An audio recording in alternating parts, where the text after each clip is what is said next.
ഇത് മാസ് മോട്ടോഴ്സിൽ നിന്നാണ്. നമ്മുടെ ഗ്ലാമർ FI പഴയ മോഡൽ FI വണ്ടിയാണ്. അതിൻ്റെ ഫ്യൂൽ പമ്പിൻ്റെ കംപ്ലയിൻറ്റ് കാരണം നമ്മളതിൻ്റെ പമ്പിൻ്റെ മോട്ടർ മാത്രമായിട്ട് നമ്മൾ മേടിച്ച് മാറ്റിയിട്ടുണ്ട്.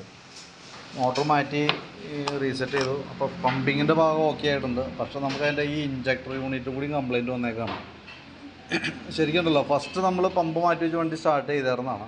അപ്പോൾ ഈ ഇഞ്ചക്ടർ എന്ന് പറയുമ്പോൾ ഇഞ്ചക്ടറിൻ്റെ വില എന്ന് പറഞ്ഞു കഴിഞ്ഞാൽ ഇത് മറ്റേ കെഹിൻ്റെയാണ്.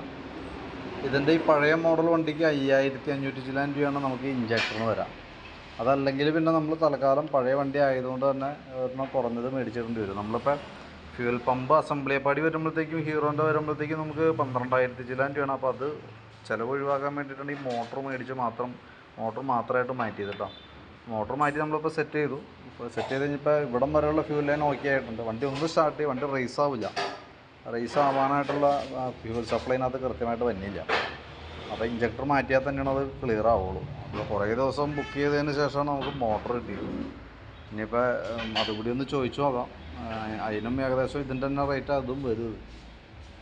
പിന്നെ ഇതിനകത്ത് ഈ ടാങ്കിൽ കിടക്കുന്ന പെട്രോൾ ഫുള്ള് മാറണം കേട്ടോ. അത് കിടന്ന് ഈ പഴക്കം വന്നിട്ട് അതിൻ്റേതായിട്ടുള്ള പ്രോബ്ലംസ് വേറെയും കാണിക്കുന്നുണ്ട്. അതായത് ഒരു ജാതി സ്മെല്ലും കാര്യങ്ങളൊക്കെ വരുന്നുണ്ട്.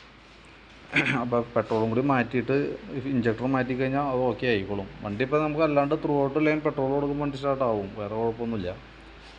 പമ്പ് പോയത് അതേ സെയിം സിറ്റുവേഷൻ തന്നെയാണ്. ഇപ്പോൾ ഇഞ്ചക്ടറും കംപ്ലയിൻറ്റ് വന്നേക്കണം കേട്ടോ.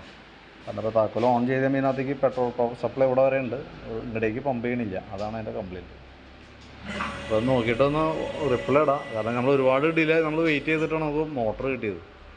ഇനിയിപ്പോൾ ഇഞ്ചക്ടറിനും ഏകദേശം നമുക്ക് ഒരാഴ്ചയൊക്കെ ഡിലേ വരും. അപ്പോൾ എന്തെങ്കിലും നോക്കിയിട്ടൊന്ന് അഭിപ്രായം പറയാം, അതനുസരിച്ച് നമുക്ക് വർക്ക് ചെയ്യാം കേട്ടോ.